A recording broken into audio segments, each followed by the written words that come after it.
Assalamualaikum warahmatullahi wabarakatuh. Saya Andi Respi Triviani, calon guru penggerak Angkatan 10, Kabupaten Sidrap. Pada kesempatan kali ini, saya akan memaparkan kesimpulan dan refleksi modul 1.1 tentang pemikiran Ki Hajar Dewantara untuk memenuhi tugas calon guru penggerak modul 1.1J, yaitu koneksi antar materi. Ki Hajar Dewantara membedakan kata pendidikan dan pengajaran dalam memahami arti dan tujuan pendidikan. Menurut Ki Hajar Dewantara, pengajaran adalah bagian dari pendidikan. Pengajaran merupakan proses pendidikan dalam memberi ilmu atau berfaedah untuk kecakapan hidup anak secara lahir dan batin. Pendidikan memberi tuntunan terhadap segala kekuatan kodrat yang dimiliki anak agar ia mampu mencapai keselamatan dan kebahagiaan yang setinggi-tingginya, baik sebagai seorang manusia maupun sebagai anggota masyarakat.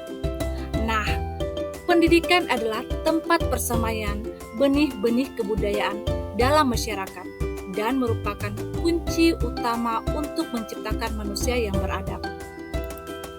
Ki Hajar Dewantara juga menegaskan bahwa maksud pengajaran dan pendidikan yang berguna untuk kehidupan bersama ialah memerdekakan manusia sebagai bagian dari persatuan.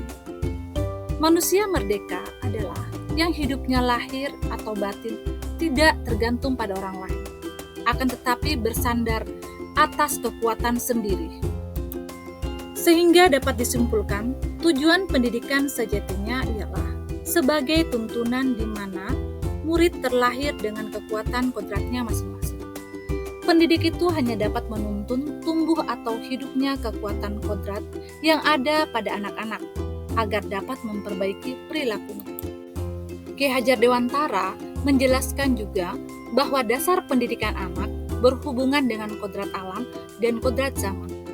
Guru harus mendidik anak-anak dengan cara yang sesuai dengan tuntunan alam dan zamannya sendiri, dengan tetap mengutamakan kearifan lokal sosial budaya Indonesia.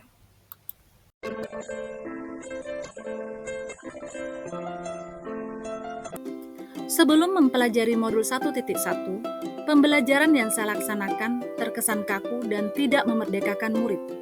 Hal ini terjadi karena saya menganggap pembelajaran hanya sebagai transfer ilmu semata, sehingga saya lebih fokus pada ketercapaian materi, dan menganggap semua murid memiliki kebutuhan yang sama.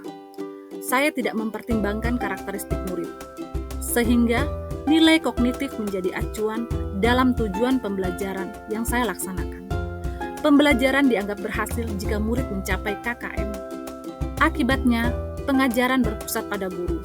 Guru lebih mendominasi aktivitas di dalam kelas, sehingga murid tidak memiliki kesempatan yang luas untuk berperan aktif. Dengan kata lain, murid hanya sebagai objek pembelajaran.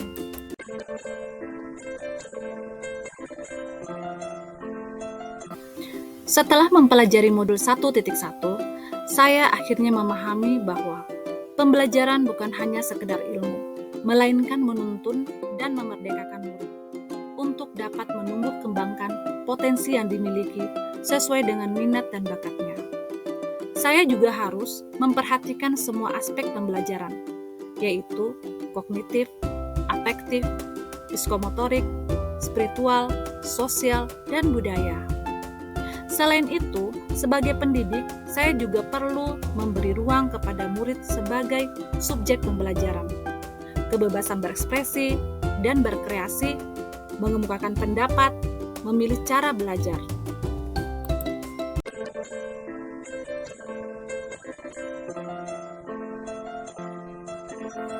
Untuk memperbaiki sistem pengajaran yang saya laksanakan, saya akan menerapkan beberapa strategi yang sesuai dengan pemikiran Ki Hajar Dewantara, yaitu mengenali dan memahami karakteristik murid dan memberikan pengajaran yang sesuai dengan kebutuhannya.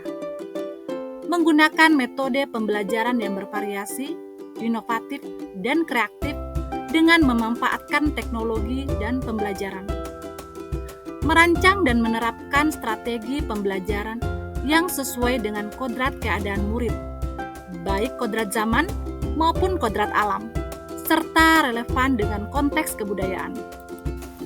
Selanjutnya, saya akan melakukan refleksi terhadap proses pembelajaran yang telah dilaksanakan dan memperbaiki praktik pembelajaran yang mengutamakan kebutuhan murid agar terwujudnya pendidikan yang berorientasi kepada murid.